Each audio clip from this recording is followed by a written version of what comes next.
由于昨天丽娜的丈夫将屋子里的东西翻得乱七八糟，为了防止她再次来捣乱，拉苏尔今天决定带着丽娜前往城里购买房门。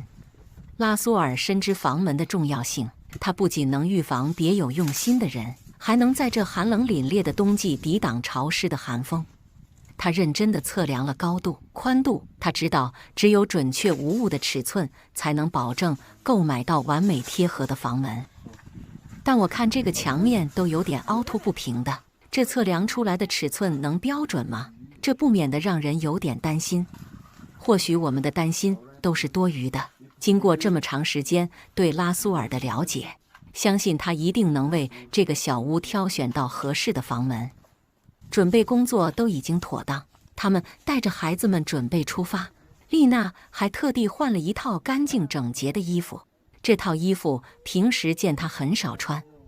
这不免看出，尽管丽娜在沙漠生活中已经养成了随性的穿着习惯，但她心里深处依然是一个在乎形象的女性。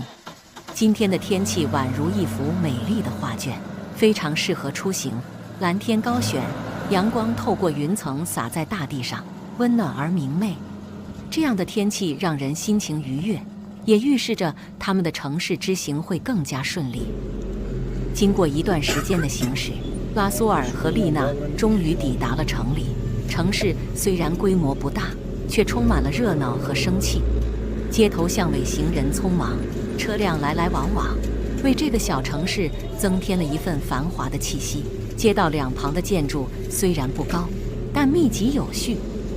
商店的招牌各自亮眼，展示着各类商品的诱人之处。街道两旁停满了各式各样的车辆，形成了一道车流。两边的建筑物虽然不高，但它们在太阳的照射下显得格外亮眼。此时城里的繁华与清冷的沙漠形成了鲜明的对比。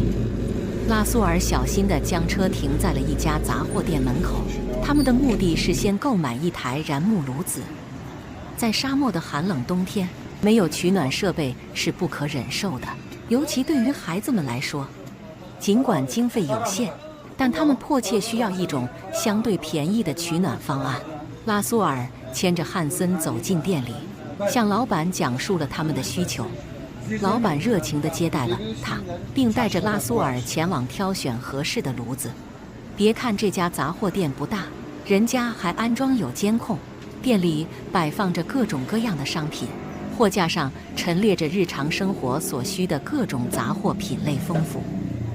老板根据拉苏尔的需求拿出了一个燃木炉子，这种炉子相对轻巧简单，而且还便宜。只需要往里面添加柴火就可以取暖。这个取暖炉跟我们农村用的移动柴火灶差不多，上面再开个口，还能放个锅，可以用来烹饪食物。确定好了炉子，还要再搭配一根烟囱管道，这个管道起到排烟的作用。老板热情地向拉苏尔介绍了炉子的使用方法。经过老板的讲述和炉子的价格也在他们的预算范围之内，他们成功购买了这款炉子。有了它，丽娜和孩子们就可以在寒冷的天气取暖了。看得出来这家店的生意还挺好。拉苏尔还没走出店门，就又迎来了下一个顾客。这种小店看似不起眼，但却有着丰富的商品，这应该是吸引顾客的原因之一。由于丽娜带着吉兰不方便，所以一直在车上等待。